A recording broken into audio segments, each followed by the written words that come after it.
20 years ago, Paula Radcliffe was the best runner in the world. She had broken the world marathon record and was more than 3 minutes clear of the next fastest athlete. She also held world titles in cross-country, half marathons and marathons. She was the best runner in the world. But Paula has been in touch with us here at GCN as she's looking to take on a new challenge, this time on 2 wheels. And I have the honour of meeting her today, and I'm going to share some tips to help her on a cycling journey and hopefully some tips for you guys at home too. Paula is an ambassador for the tech company Let's Do This, and for her the hundreds of running events on their website are far too familiar. She got in touch with us because she wants to find out what it would take for her to take on one of the many long distance cycling events on Let's Do This. I've made it to the beautiful New Forest, and I'm going to go and meet Paula at a cafe, have a quick coffee, and then we're going to get out on our bikes. Paula, thank you so much for joining us today. But I thought it'd be a really good place to start with finding out a little bit more about you and cycling. Have you done much riding in the past? Not a huge amount. A lot, I guess, in the gym for cross-training through my career. When I was a kid, I used to bike a lot. I used to bike backwards and forwards to school. We lived in Cheshire. We did a couple of holidays. We hiked all of the little tents in backpacks and in panniers on the bikes, and we kind of did a family biking holiday like that. And then when I was at university, I was biking in and out of lectures, and I biked in one morning in the frost and came off and split my head open a week before a big race. No. And so that kind of scared me for a long time. So that was why I then, through my career, stayed actually in the gym, but it's a good cross-training aid. Yeah, is that something you did a lot of? Yeah, when you were biking running? and elliptical are a great way to kind of still get the cardio and turnover, kind of like a recovery type session, but without the impact. So I used to use that quite a bit then, and obviously feel much safer doing that. And then since I've retired, I've done a couple of challenges on Zwift, which I've really enjoyed, and I've kind of seen myself improve a lot, seeing the benefits of using cleats on the bike when I'm doing that. When my dad died, I took one of his bikes back home and put that on the turbo trainer, and so that's kind of also my way of like being close to him, which is nice. And then I also ride now with my mum, because she obviously they rode together all the time, and so it's company for her. She really enjoys it, and then I'm just a scaredy cat down the hills. But what's the furthest you've ridden so far? On the Zwift challenges, I've done a couple of hours on there. Outside, probably, with stopping and starting, I might have done like 2-3 hours. And talk to me about your bike. I know you have a bike back in France. What does that bike kind of look like? Oh gosh, that's like, I want to say, I think it's a trek bike, and it's a hybrid one. So it's. Does it have like flat bars? No, or no, drop bars? it has drop bars. Has drop bars. It's my dad's bike, so I think it's a good bike, and I'm pretty much the same height, so that worked out really well. I did take his cleats off, and I've put like a little toe box one on instead when I'm outside, and then I use the cleats in the gym. So you're using cleats indoors, but not quite outdoors yet? Yeah. And what's stopping you? The fear of going over sideways and not being able to get my foot out. And do you have any big challenges that you want to take on the bike? I'm a big believer in setting goals. I think that if you're kind of going to take up a challenge, it's a good idea to have like a goal that really motivates you to work towards. So I think if I was going to do it, I'm going to pick something like that would be a huge challenge for me. So something like Ride London, that's 100 miles. I know that's going to be a lot of time preparing and a lot of time on the bike. But again, it's a challenge that kind of can motivate you through those days when maybe you don't really feel like going out on the bike. Definitely. I think it is really important to have something to work towards. It just makes it so much easier. But I guess we'll finish up our coffee, and I've got a bike for you, and we're going to head out on the bike. Scary. It's not scary. It's going to be good. Maybe I'll run along for a warm-up. To be fair, you'll probably keep up. Paula likes to set the bar high in everything that she does, and that goes for her cycling challenge too. She set herself a goal of riding the Ford Ride London 100-mile route. 100 epic miles around London. All right, Paula, I've got you your bike for today. Thank you. This is the Pinarello X. It's got quite a relaxed geometry on it compared to a lot of bikes, so not a super aggressive front end and really low. So it should be, you should be able to sit okay, yeah, a for bit a more beginner. comfortable, yeah. And I guess now we'll get you set up, get your saddle height right, make sure you're comfortable on the bars. We've obviously got your flat pedals on, Thank which you. is absolutely fine. I guess the main thing is, as long as you feel comfortable on the bike, and if you want to make that jump to clipless pedals in the future, you can. Okay, I also have a helmet for you because safety you. first. I definitely so you pop need that on. Okay, so how do you feel about setting off on gravel? Because we are on gravel at the moment, but we are focusing on road riding today. Yeah, I'm just not going to look at the tyres. Just, yeah. The gravel's all right, it's the thickness of the tyres that's concerning. Honestly, it'll be fine. We'll just take our time and hopefully have a good ride. Let's do it.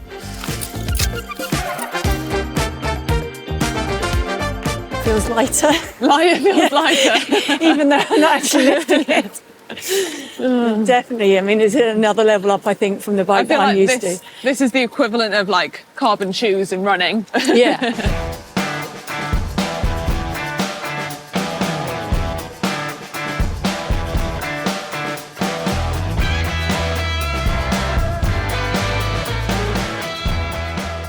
So Paula, how are you finding the bike so far? I think it's very, very smooth. Yeah.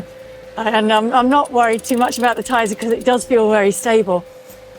Yeah, I think a lot of I people know. see skinny tyres and think they're going to be like really scary and it's, you know, quite agile, but you are pretty safe. They've got lots of grip on them as well. Yeah. But obviously today we're in the New Forest and you've done quite a lot of riding with your parents around here as well, haven't you? Yes, yeah. So I think it's a great way to cycle. The roads are pretty good. Got to obviously watch out for the ponies and the donkeys.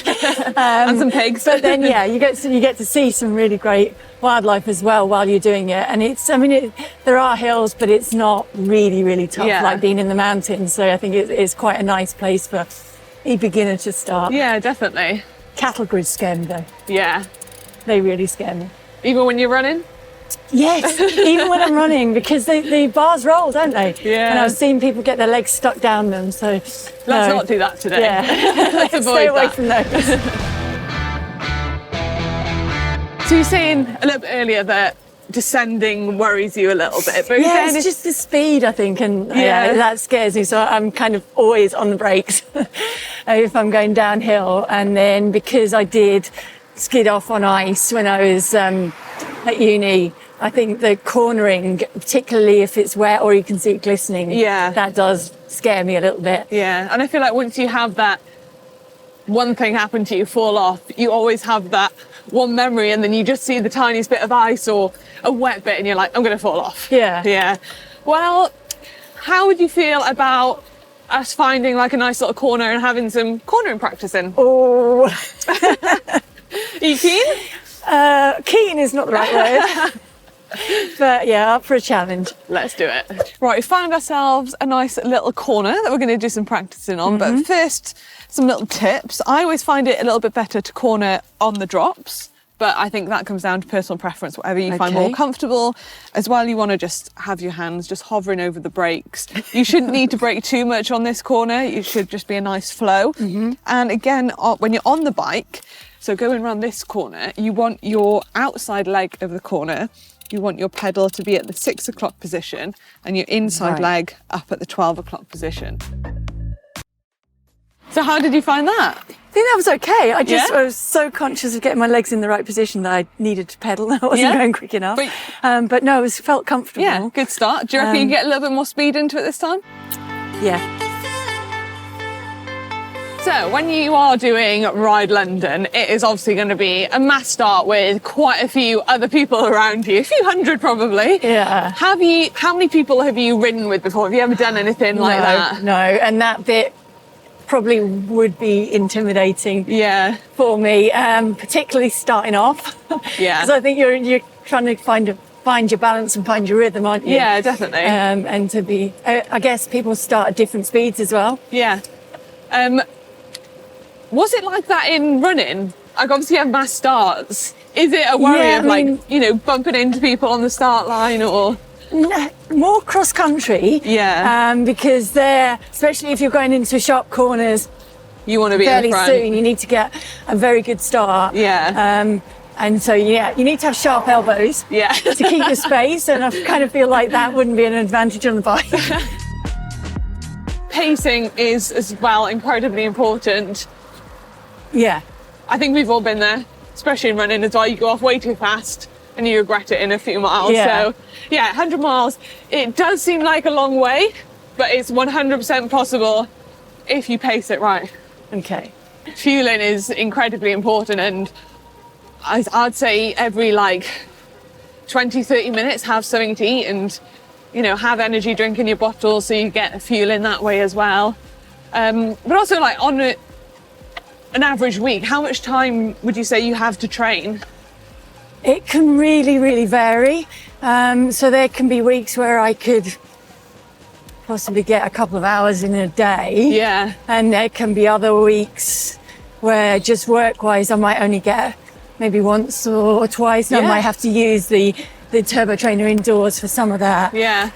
But the indoor trainer, you said you go on Zwift, that is great if you can get on that. You're still, getting a solid workout in, but I would say it is still really important to be getting out on the bike. Yeah. When it comes to the proper training, I'm guessing it's probably quite similar to running where you have your different zones.